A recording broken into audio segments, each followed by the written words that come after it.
clear. الزوجة لآخر أزواجها في الدنيا. A wife will go with the last husband in dunya, who was husband in this life on earth. But again, the argument of the other scholars, as I said, is that ultimate satisfaction is guaranteed for everybody who goes to Jannah, and this is the very essence of going to heaven. That Allah is going to give you what you want. And Allahu A'lam, yani, inshallah, hopefully, the person who will go to Jannah will be in the best place. Nobody is going to suffer, or nobody is going to wish something that is not going to be achieved. And that's the bottom line in here, which will help us a lot, because sometimes we use our limited minds to, okay, what about this happening to males, but something else is happening to females? What about this and that? The bottom line of Jannah is everybody, inshallah, everybody is guaranteed ultimate satisfaction for what they are looking at, for who they are, being them males or females, or because the way we're going to be in Jannah is exactly who we are right now, not physically, but it's us. So if certain things used to give you pleasure in dunya, that's definitely is going to be different from the set of things to give pleasure for someone else. So there's not, like, there is basic rule in Jannah that everybody is guaranteed ultimate level of satisfaction. If a farmer is there and he wants to do farming, that's what he likes to do, one amongst what he is going to do, then let him do farming. But you might say, are you crazy? Because this is the hadith. One day the Nabi sallallahu alayhi wasallam said, in Jannah, a person, اشتهى رجل الزرع, a man would like to do some farming in Jannah. And then Allah subhanahu wa ta'ala would wonder, أَلَسْتَ فِي مَا تَشْتَهِي, don't you have everything you want? Why do you have to do farming? Farming is not easy. You have to do the plant and take care of it and water and this and that. But he said, that's what I want to do. From this hadith, we understand that Hatta even after hearing this story, the Prophet ﷺ continued and he said, Allah subhanahu wa ta'ala will say, well, I give it to you. Allah will give him the seeds just as a toy for him. He will put the seed will grow up in no time, and he will see the fruits are coming out from the trees, all of that just instantly. So it's clear, two things here. Clear that Allah subhanahu wa ta'ala guarantees ultimate level of satisfaction for everybody. Other thing is, we are going to probably carry only the good things from life. You're not going to carry anything that bothers you in this life. Envy.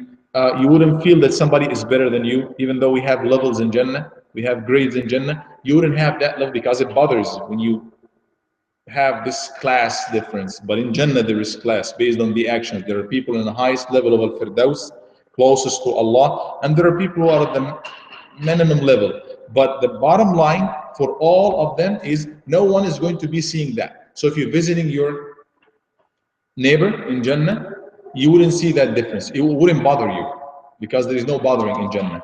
There is no envy. There is no hard feelings in Jannah. The other thing is that we are going to think probably the same way we are thinking in dunya, like whatever gives you pleasure.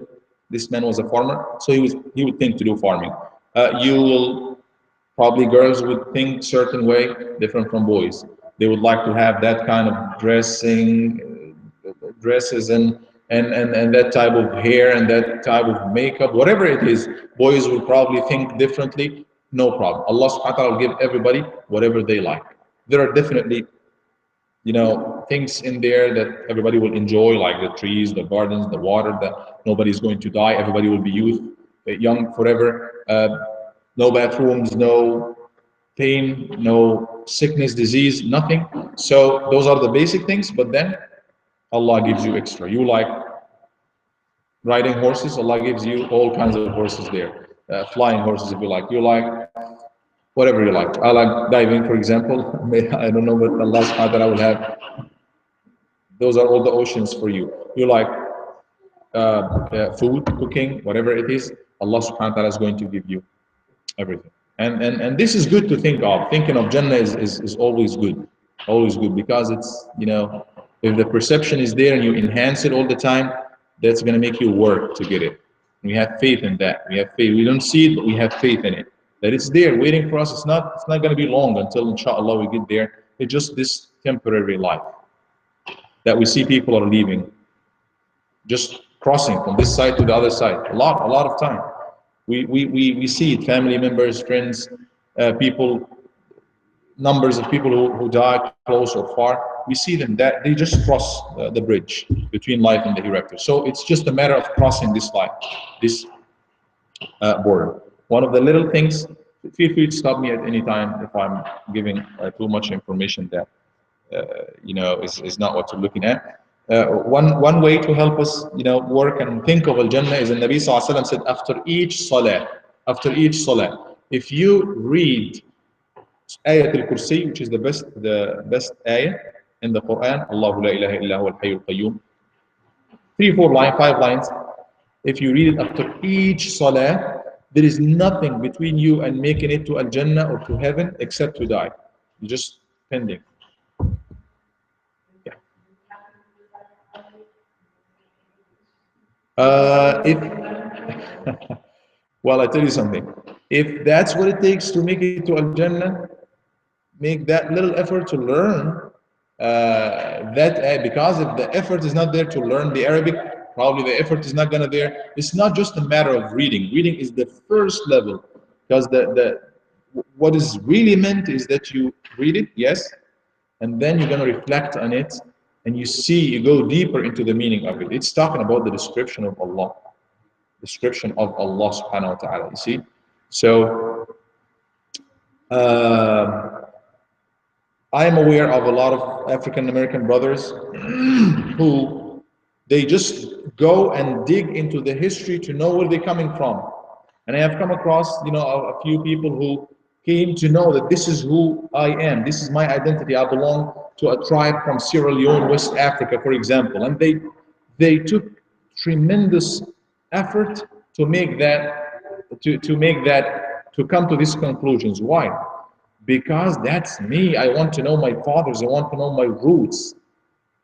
Because it's so dear to you. That's me, my roots.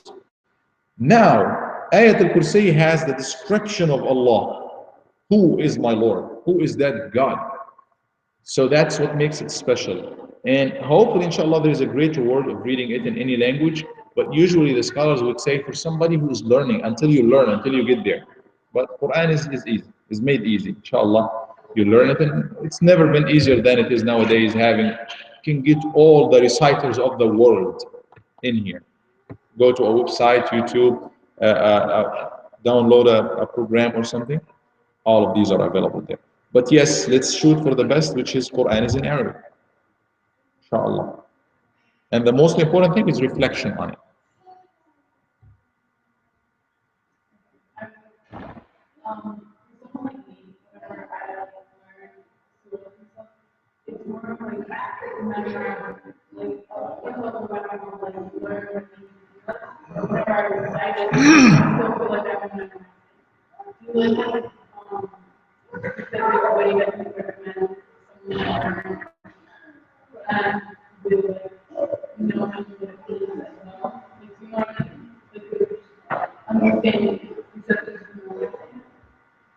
One word, passion. If you are trying, sorry to keep using this example, if you like, is it you or your sister or maybe all of you who like the horseback riding?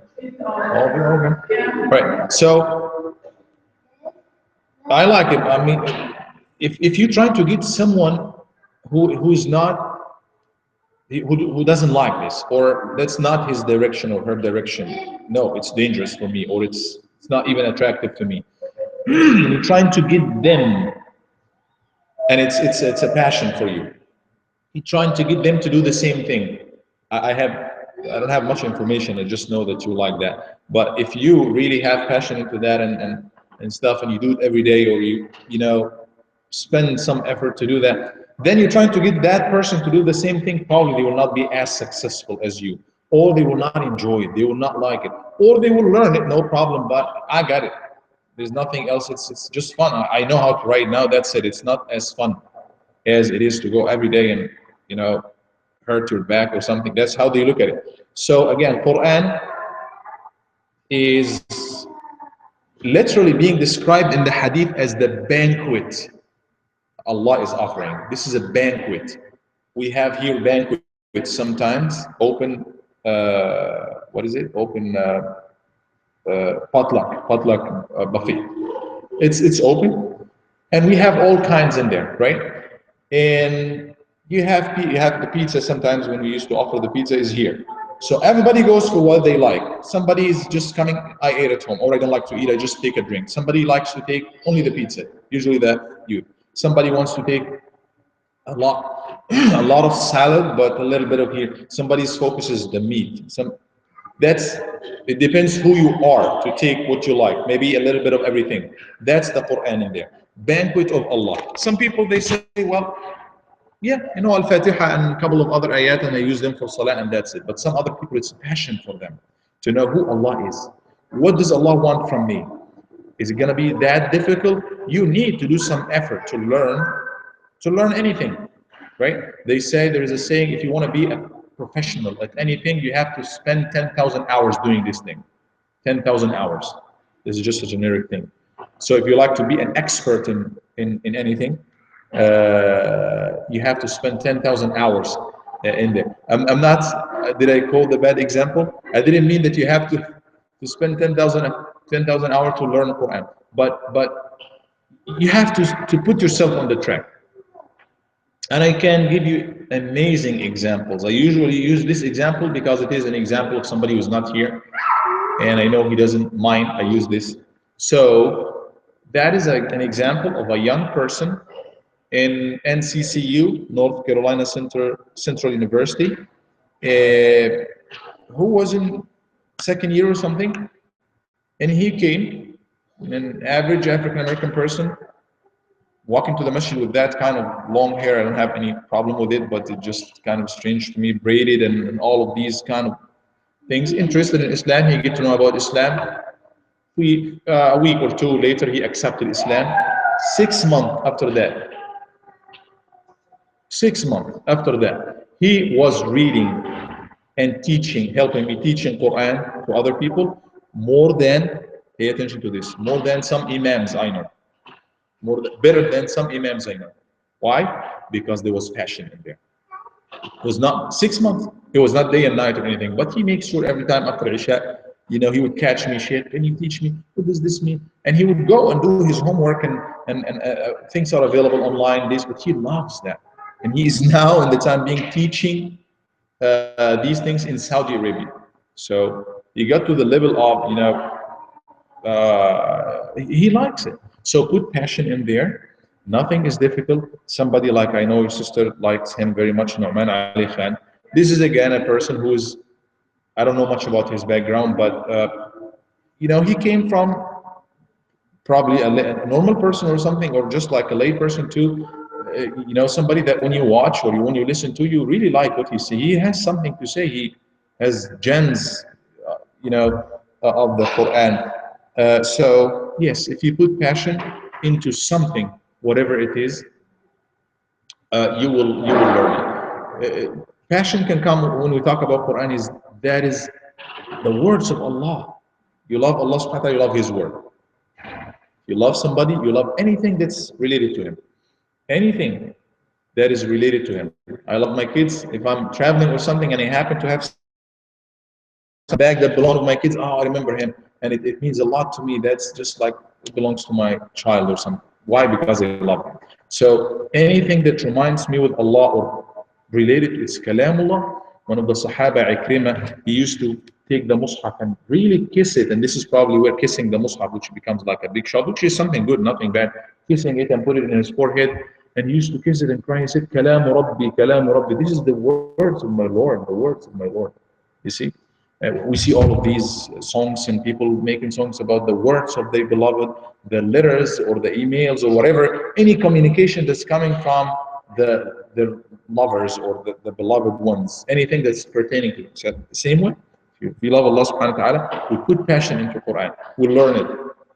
Especially those, and Allah subhanahu wa ta'ala said it in such a way that's easy, not all of them is Surah Al-Baqarah, 20, 30 pages or something. It's you're gonna start Al-Fatiha, easy surah, and Nas. SubhanAllah, those short surahs are very concise in meaning. They were revealed first. They were just the first grade, the beginner's level, and actually they summarize Islam. Something like Qul Wallahu Ahad. This is Islam in there. Unity and monotheism of God. So passionate, if I have to answer in one word.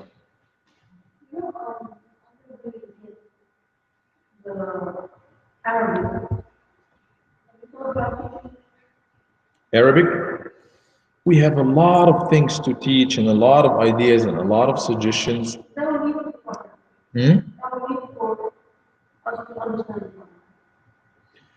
We can do that, but again, I always say that if we have some people who got some passion to do something, so we can form a group of people who are committed, because some effort and time is going to be put in there. We can always do that. We can anything, not only any Islamic thing, or actually anything that you have somebody who is ready to teach you or something. You can always do that. This is a community. This is a framework for a lot of things to do. You know, if she wants to teach something that she is good at, why not? She can come here and teach a group of people. But if this group of people is not there, or one person or two people, you know, it's not going to be as successful. But yes, why not?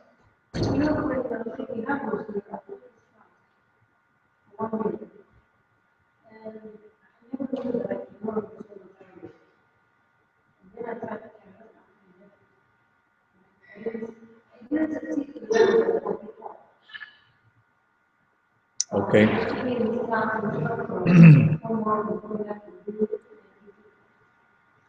But again,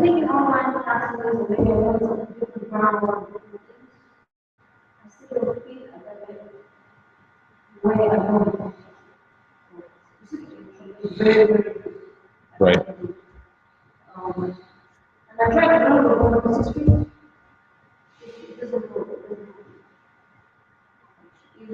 Casually from get a group of sisters or brothers or both. Huh? Okay. Quranic Arabic, right?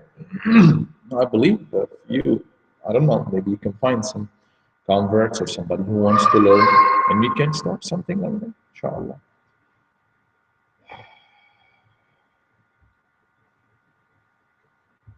Anything to share or to ask?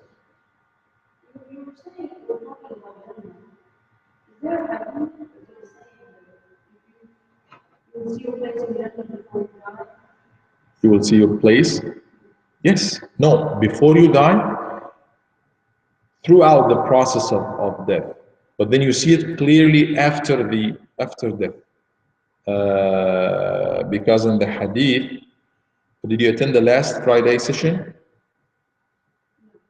That was, we were exactly talking about this. So death and what's going to happen.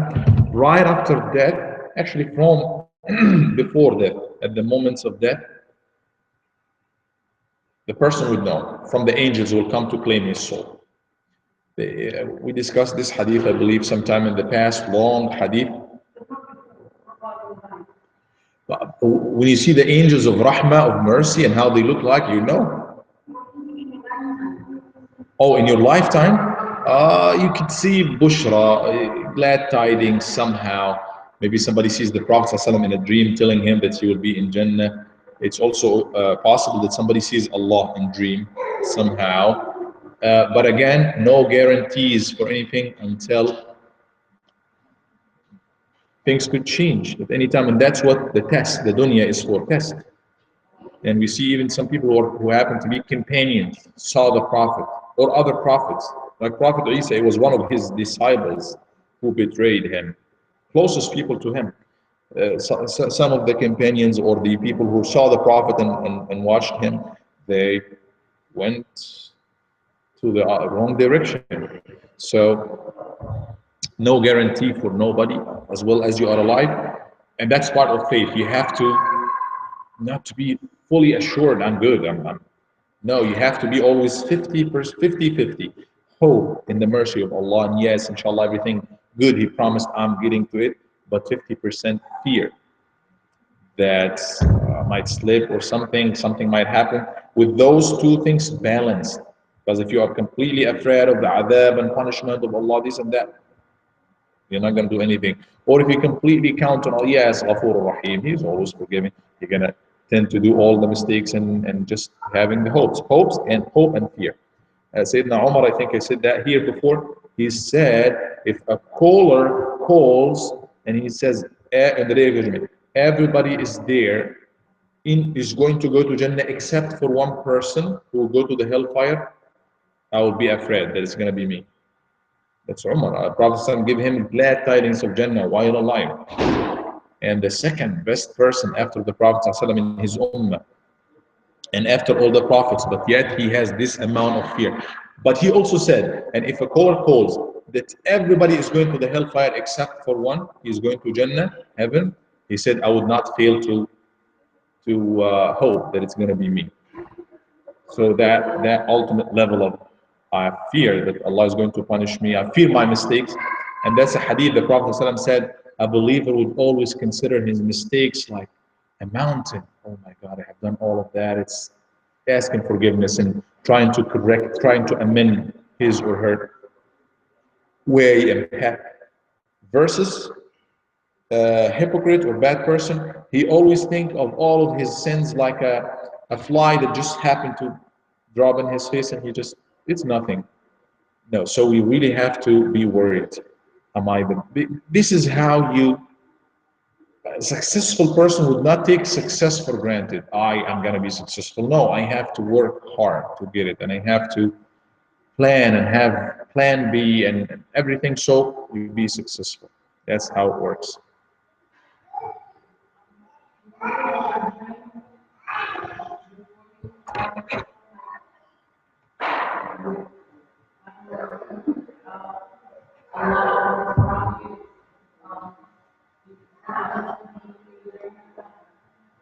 Can you get a dream of Allah or Prophet, you saying? Anyone can get a dream, anything. And this is actually one of the ways I came across a few incidents where some sisters and brothers accepted Islam. One sister from Britain, I saw her in Egypt. She came to when we were in the college, and she was talking about her experience when she accepted Islam. How did she come to accept Islam? She said something to this effect. She saw God coming in a cloud or something, white cloud, and showing her a specific way to follow. And he unfolded thing for her, and that was the image of Al-Kaaba. Later on, she didn't know anything about that. This black box, and people are circling and praying. And she didn't know what is that. She was looking for the way.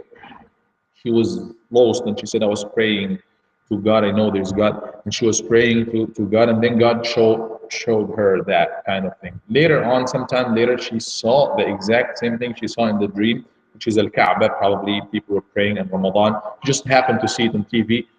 She said, that's what I saw. That's what I saw.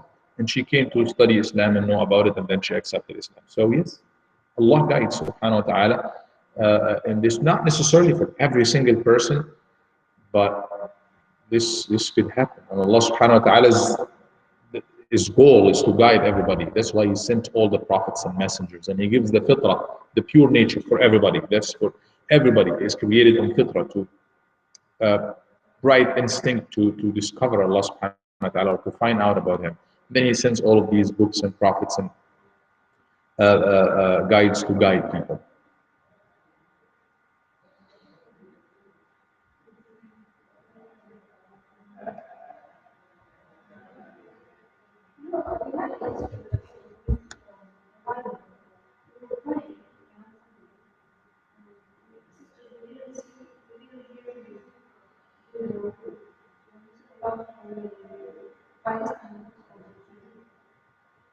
Sajda tilawa, like he read something. Sujood.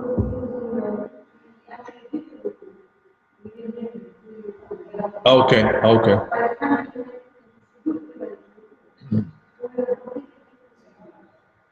Okay. Usually in regular situations, you are following an imam, you're praying in congregation, you shouldn't be too far off. Like, what is fard? Fard is the essential things of prayers. Like what? Standing up, reciting Surah Al-Fatiha. You have to do that. This is fard. This is one of the essentials of Salah. What is the next one that comes after that? Ruku or bowing down.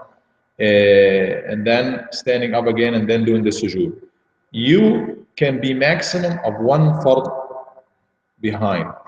Like he's standing, you are standing and the person made ruku' and then he's standing up again. You're already far off by ruku'. You don't wait until he makes sujood because there's too much of a difference that doesn't constitute a jama'ah, congregation. But that's the normal case. In anything that happens when the person doesn't have any control over, then that makes it much lighter. Like in this case, they didn't know him. Say it was not okay. You don't sit down. You continue the sequence quickly and follow with him. If you do not do so, or somebody didn't do so, they are not. They missed one rak'ah. This rak'ah will be cancelled because you cannot skip standing up, for example. It depends on what you skipped. But in this case that you're describing, you're making ruku' and then some people just went ahead and made sujood or whatever that he was doing after that without standing up again and coming back. No, that rak'ah would not count because one of the pillars of ruku', I think we studied salah before in here. What are essential? What is essential? What you can skip? What you cannot skip? But one of the essentials is you have to stand up again. You cannot come from ruku' to sujood. So if you skip something, if you are by yourself, you are close to it, you come back and do it. You're not close to it, you cancel this entire rak'ah and bring it, do one at the end to make up for this. So in this case, if somebody is there, they realize he is in sujood, they stand up, Sami Allahu liman hamida quickly, and then move to catch up with.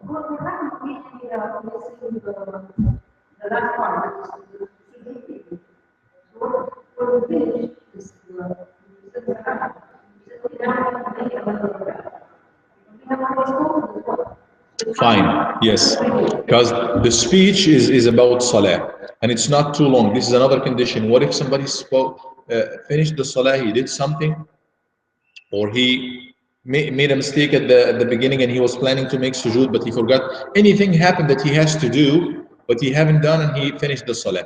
Or somebody came late and he joined the imam, he has to, or she has to make up for one rak'ah. He was late or she was late, one or two rak'ahs maybe, but he forgot. Many times it happens and you make salam with the imam.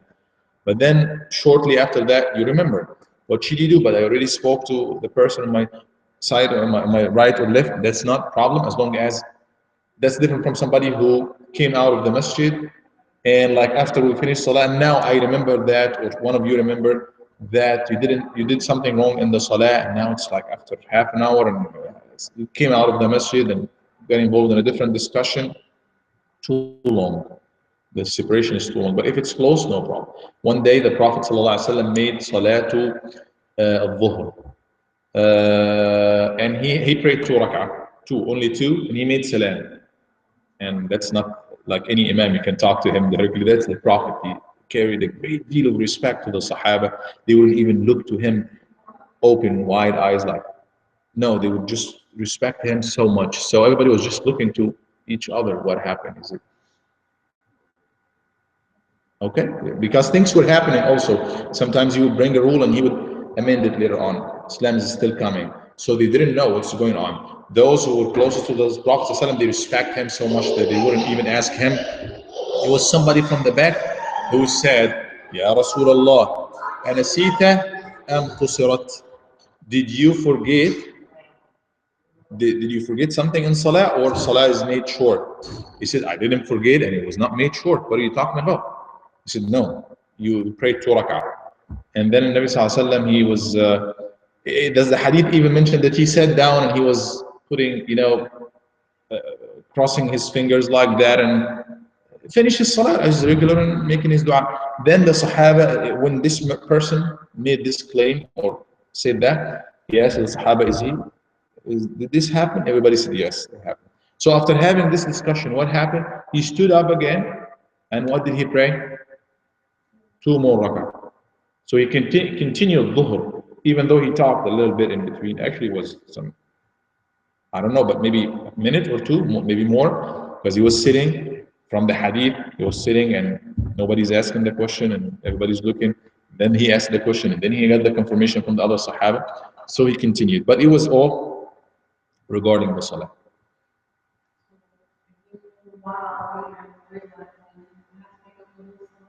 Yes, yes, because Salah is different from Siyam, for example, different from fasting. Fasting in Ramadan every day goes by itself. Done. Salah, yes, it has components, one rak'ah, second rak'ah, third rak'ah, but they should happen in sequence. You shouldn't pray. You have from Dhuhr to Asr to pray Salatul Dhuhr. You have from 12 something, I believe, these days until 2 something to pray Dhuhr. But that doesn't mean at 12:30 you have a very busy schedule or something and you decide to pray one rak'ah now and then a second rak'ah in half an hour. No, it's not possible. It has to be all together. But in case something happened, little things like this, you forget or something happen without long separation, that can happen. Separation can also happen sometimes. It's much lighter. Everything is much lighter in Sunnah. Extra salawat. Fard is more strict. In Sunnah, in some hadith, the Prophet ﷺ, when the door rang, you probably might not have heard about this before, he would go and open the door with the condition that the door is in the direction of Qibla, like he's praying like this and this is Qibla, just assume. And he would go without changing, without moving his face, his chest from the direction of Qibla. So he would take a few steps. Why is that happening? It would help a lot of people. One of these categories of people that it would help is mothers, for example. Mothers, if they happen to be have next to them, or anybody who needs to do anything while praying, as long as you will keep it as limited as possible and try to make that only in Sunnah. Fard, yes, little other things can be done. But generally speaking, the main rule is that you be focused on Salah. But he would also carry a baby and child sometimes. The grandchildren would also do things and he would kind of help them or accommodate them during the Salah. It doesn't mean like he's calling for that, but he was reacting to that. You see?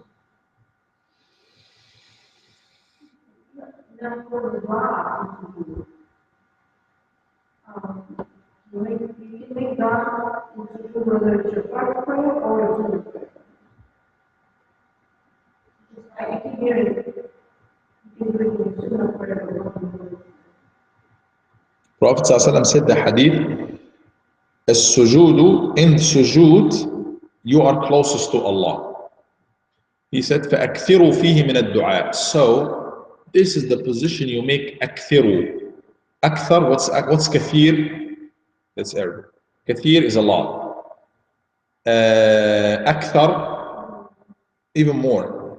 Akthir, if you ask somebody to make something a lot, akthir. Akthir min al-ta'am, which means eat a lot. Akthir min al-salat, pray a lot. So, akthiru fihi, make a lot, min al-dua, make a lot of dua in it, in the sujood. What kind of sujood? He didn't say, in the sujood in general. And Allah said in the Quran, wasjud waqtarib. Make sujood and iqtarib, get close. Not physically, you get close to Allah in sujood. Why? Because you are humbling yourself. What is the meaning of ibadah? You humble yourself to Allah. In sujood, the forehead that people, you achieve something, you won the first place in something, or you're very proud of anything, you like that goes high. So you take this thing that's the pride, which means the pride, which is the symbol of pride, and you put it down where people sit, the floor, for whom? For Allah. That is the ultimate level of submission to Allah. And that's how you get closest to Allah. When you submit to Him, subhanahu wa ta'ala, you're closest to Him. وَاسْجُدْ وَاقْتَرِبْ. You're closer to Allah because you're showing ubudiyyah, servitude to Allah subhanahu wa ta'ala, and you make dua. Because when you happen to be in a closest situation to somebody, this is the time to ask of them. You know, for example, your husband is, at this moment, he did something that he likes most, ask of him. So the Prophet ﷺ warned us to make any promises when we are excited, or either angry. That's one state, that anything that takes us out of normal condition.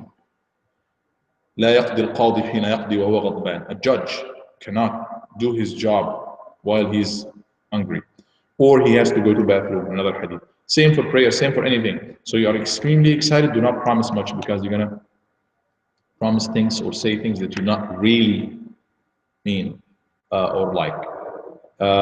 So yes, you are closest to Allah. Allah subhanahu wa ta'ala has the doors of everything and keys for everything. It's not a problem. He can give you whatever you are asking. أكثروا فيه من الدعاء.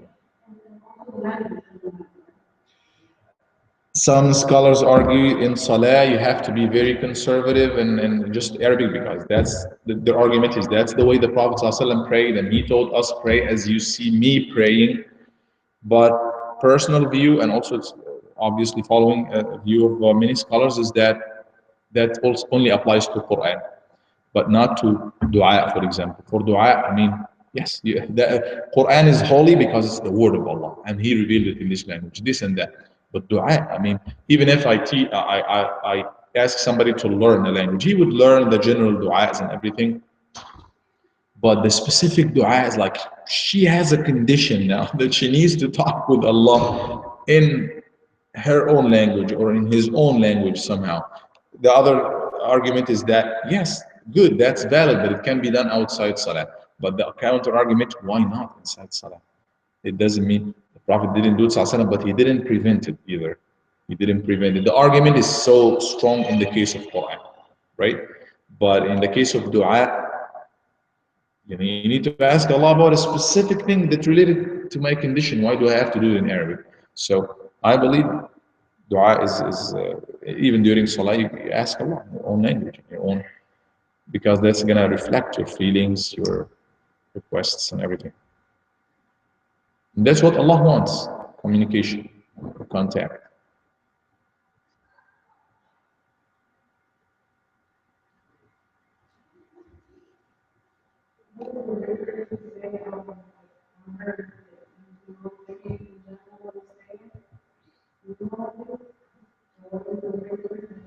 Oh yeah, Subhanallah, Alhamdulillah, wa la ilaha illallah, wallahu akbar. Subhanallah, Alhamdulillah, wa la ilaha illallah, wallahu akbar. Also, la hawla wa la quwwata illa billah. When you say any of these adhkar, a tree is being planted for you in Jannah. There are so many other ahadith.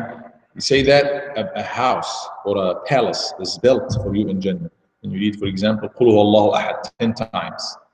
A palace is being built for you in Jannah. It's a matter of faith. It's a matter of faith. Say it in there and try to be, attached to that and build another house. And here I'm in the process of having the landscaping of my palace or something. That's the incentives that Allah subhanahu wa ta'ala is giving His people who believe in Him. Who believe in Him in the unseen. They believe in His promises in the unseen.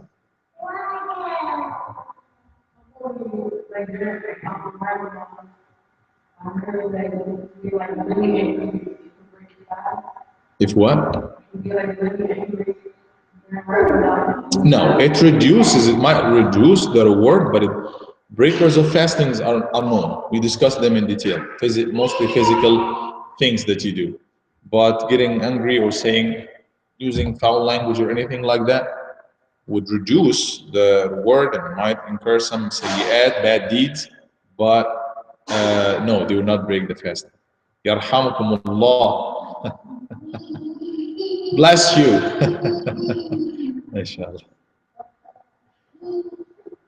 Now, couple more questions before we conclude.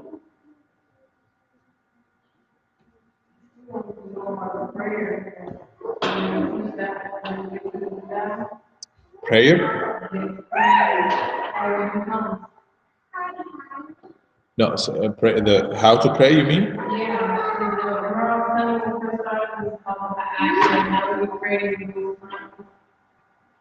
How during the time of the Dajjal, Christ? Yes, that's when the Prophet ﷺ was talking about the Dajjal, and he said that's towards the end of the time. He will stay for 1 year.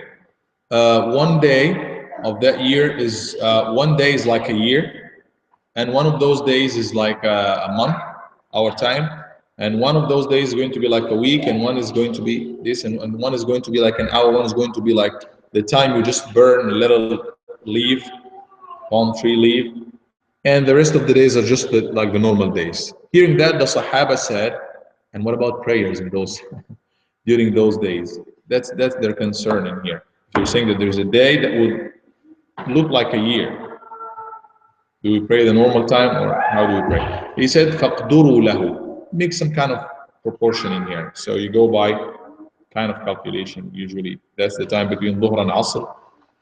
It's going to be like a year. So you're going to pray a prayer like a year, not like a day, even though it's a day. That's towards the end of the time. A lot of the rules, normal rules of life will change. We probably started seeing that. Winter is just coming. A week or two ago, maybe less than that. So the global warming, a lot of changing conditions. Summer becomes very hot and winters. So a lot of changes will happen towards the end of the time. Physical changes that will happen to Earth. That it's not impossible to see these things happening.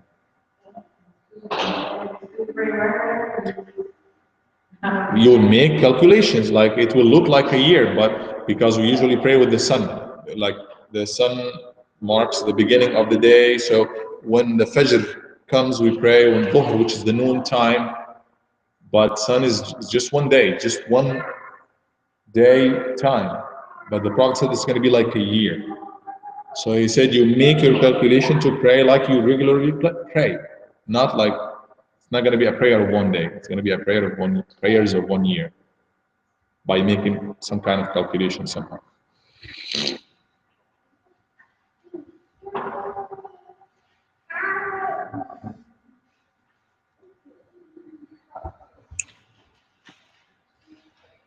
Any more questions?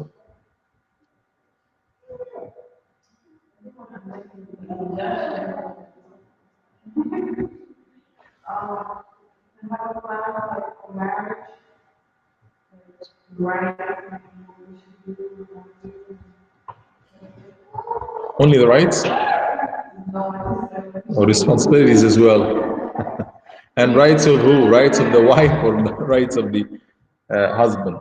Right, inshallah. Yeah.